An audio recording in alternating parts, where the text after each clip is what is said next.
Em nome do Pai, e do Filho, e do Espírito Santo. Amém. Vinde, Espírito Santo, enchei os corações dos vossos fiéis e acendei neles o fogo do vosso amor. Enviai o vosso Espírito, e tudo será criado, e renovareis a face da terra. Oremos. Ó Deus, que instruítes os corações dos vossos fiéis com a luz do Espírito Santo, fazei que apreciemos retamente todas as coisas, segundo o mesmo Espírito, e gozemos sempre da sua consolação. Por Cristo Senhor nosso. Amém. Nossa Senhora das Graças. Em nome do Pai, do Filho e do Espírito Santo. Amém. O nosso nono encontro sobre o assunto escatologia começa a tratar do segundo novíssimo, o juízo. Expliquemos a palavra novíssimos, palavra com a qual se designam as últimas realidades, as derradeiras coisas, aquelas que acontecerão quando terminar a nossa breve aventura aqui na Terra, tomados individualmente e a humanidade como um todo. São 4 os novíssimos. Já vimos morte, juízo, inferno e paraíso. A palavra vem de algumas expressões do Novo Testamento. O apóstolo João, no seu livro, o Apocalipse, capítulo 21, eu vi um novo céu e uma nova terra. Também, no final desse livro, eis que eu faço novas todas as coisas. O apóstolo Paulo, na 2 aos Coríntios, diz que aquele que está em Cristo é uma nova criatura. A expressão do apóstolo Paulo também se aplica a nossa existência na graça de Deus aqui na Terra. Mas, com muito mais razão, essa nova criação, novo céu e nova terra, de que fala São João, é, em síntese, essencialmente, a mesma realidade de que fala o apóstolo Paulo, aquele que está em Cristo, para sempre, é uma nova criatura. A felicidade sem fim é a criação renovada que desfruta daquilo que o apóstolo Paulo diz na 1 aos Coríntios, capítulo 2, versículo 9, o que os olhos não viram, o que os ouvidos não ouviram, isso Deus preparou para aqueles que o amam. O tema de hoje, que começamos a tratar hoje, é 100% atual, porque trata de uma realidade que já está acontecendo, uma realidade que já aconteceu na eternidade em Deus, porque Deus não está sujeito ao passado nem ao futuro, Ele já sabe como será o nosso juízo, Ele já sabe quem estará à sua direita e à sua esquerda no dia do juízo final. Mas também para nós que estamos sujeitos ao tempo, o nosso juízo, seja o particular, seja o universal, acontecerá. Acontecerá, o verbo está no futuro, aplica-se a nós, mas não se aplica a Deus. Então estamos estudando, vamos começar a estudar uma realidade que já aconteceu para quem partiu desta vida, o particular, não aconteceu o juízo final para ninguém, porque o juízo final é o arremate da história da humanidade, que ainda peregrina aqui na Terra. E para nós, o juízo particular já é uma realidade conhecida por Deus desde o Ab Eterno, mas desconhecida para nós, porque não sabemos, esperamos que o derradeiro instante da nossa vida seja na graça de Deus, para que ele seja, de fato, um juízo jubiloso, um juízo gozoso, um juízo no qual ouviremos de Jesus, esperamos que isso aconteça. Muito bem, servo bom e fiel, se foste fiel no pouco, serás fiel no muito, entra no repouso do teu Senhor. Palavras que Jesus coloca no final de uma de suas parábolas. A parábola das minas, a parábola dos talentos. As duas parábolas terminam com esse arremate.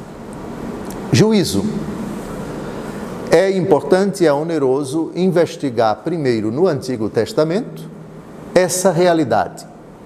Não sei se vocês se recordam, nas primeiras aulas sobre a morte, nós investigamos textos da Escritura, precisamente do Antigo Testamento, em que não se percebe com clareza, a clareza dada pelo Novo Testamento, a questão da vida após a morte. Por quê? Porque a fé de Israel no tempo de Abraão, quando a revelação positiva começou, a fé de Israel quando os primeiros textos da Escritura começaram a ser redigidos, e vimos que os textos mais antigos da Escritura remontam ao ano 1000 antes de Cristo, a época de Davi e de Salomão.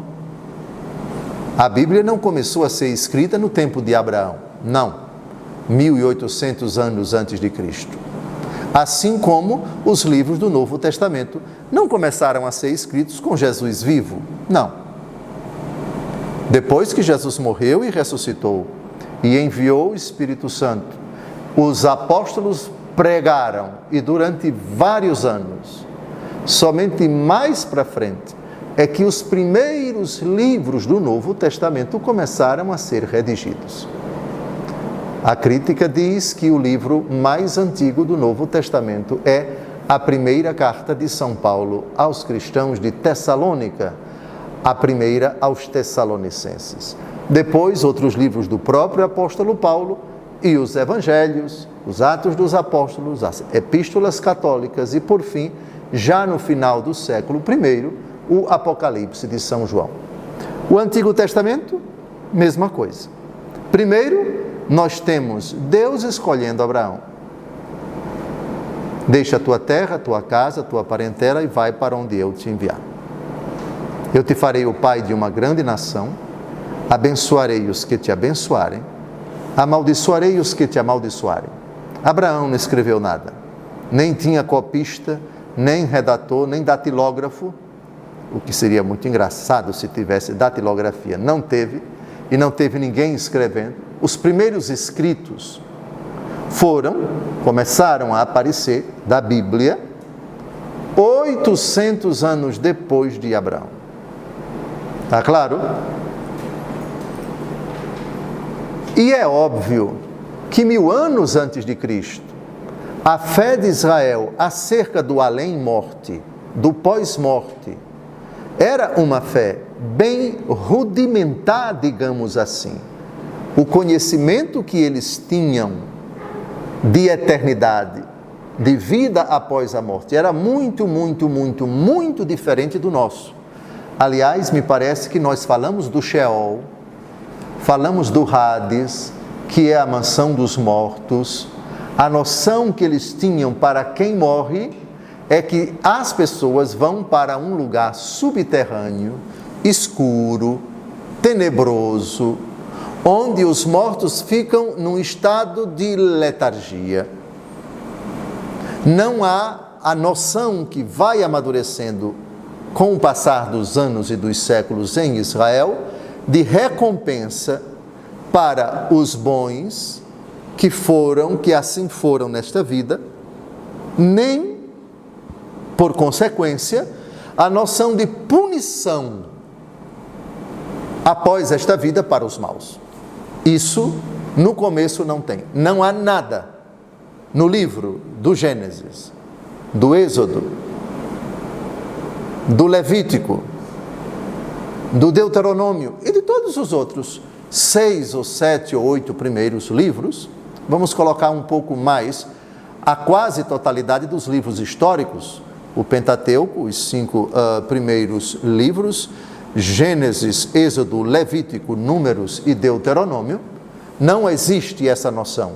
Os livros históricos, os 16 livros históricos, Juízes, Josué, primeiro e segundo livro das Crônicas, primeiro e segundo livro dos Reis, primeiro e segundo Samuel, essa noção não existe, porque são livros antigos.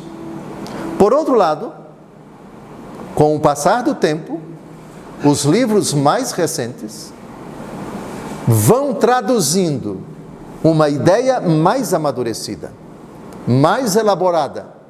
Deus vai revelando essas realidades ao povo. A fé, ela é dinâmica para aqueles que a professam. Porque a fé é também conhecimento. É adesão a Deus que se revela, e Deus não revela-se por inteiro, a ponto de dizer no Antigo Testamento, o meu filho é Deus. A noção de trindade não existe no Antigo Testamento, porque Deus quis esperar, julgou conveniente esperar que nós esperássemos, que Israel esperasse esse lastro de tempo de Abraão até Jesus, 1800 anos, para enviar o seu filho, que por sua vez vai nos revelar que em Deus não existe apenas uma pessoa, mas uma diversidade de pessoas. A noção de trindade não é clara, não aparece explicitamente. Há noções, há alusões no Antigo Testamento à trindade, mas não há um único texto que possa, mesmo com outros, dizer: aqui está a prova inconfundível, aqui está a prova irrefutável da Santíssima Trindade. Não, há sinais, há indícios que vão se tornar claros com Jesus. Portanto, as verdades da fé que estão amadurecidas e que nos são reveladas por Jesus no Novo Testamento estão em estágio embrionário no Antigo Testamento. O mesmo raciocínio se aplica à escatologia, às últimas realidades. Então, o que é que nós temos nos primeiros livros da Bíblia? Nós temos a noção de um Deus que olha tudo, que vê tudo, que conhece os nossos atos, que sonda os nossos pensamentos. Um Deus que julga, um Deus que recompensa. Essas ideias vão amadurecendo com o passar do tempo e vamos ver alguns textos. Mas, na eternidade, não. Após esta vida, não. Pelo menos nos primeiros livros. Está claro? Então, essa breve introdução, faltam 3 minutos para terminarmos o primeiro vídeo, o primeiro trechinho de 15 minutos, para nós nos situarmos e não ficarmos aflitos, angustiados, quando não encontrarmos nos primeiros livros da Bíblia, os mais antigos, noções que só vamos encontrar com clareza no Novo Testamento. Portanto, no Antigo Testamento não há com clareza a doutrina do juízo particular que acontece logo após a morte. Mas, nos últimos livros, já temos indícios fortes, como veremos no livro de Daniel, que é um dos livros mais recentes. Mas uma coisa é a data em que o livro de Daniel foi escrito. Outra coisa é a data em que os textos dos 5 primeiros livros da Bíblia foram escritos. 1000 anos. Entre a datação dos primeiros livros da Bíblia e o de Daniel, temos talvez 800 anos. Em 800 anos, a fé de Israel amadurece. Deus revela realmente muitas coisas para o povo com o conta-gotas da sua admirável pedagogia, que vai, aos pouquinhos, revelando realidades que vão tomando corpo, que vão maturando, vão se solidificando, vão adquirindo clareza na fé de Israel. No segundo bloco, continuaremos esse nosso raciocínio. Um grande abraço, até lá.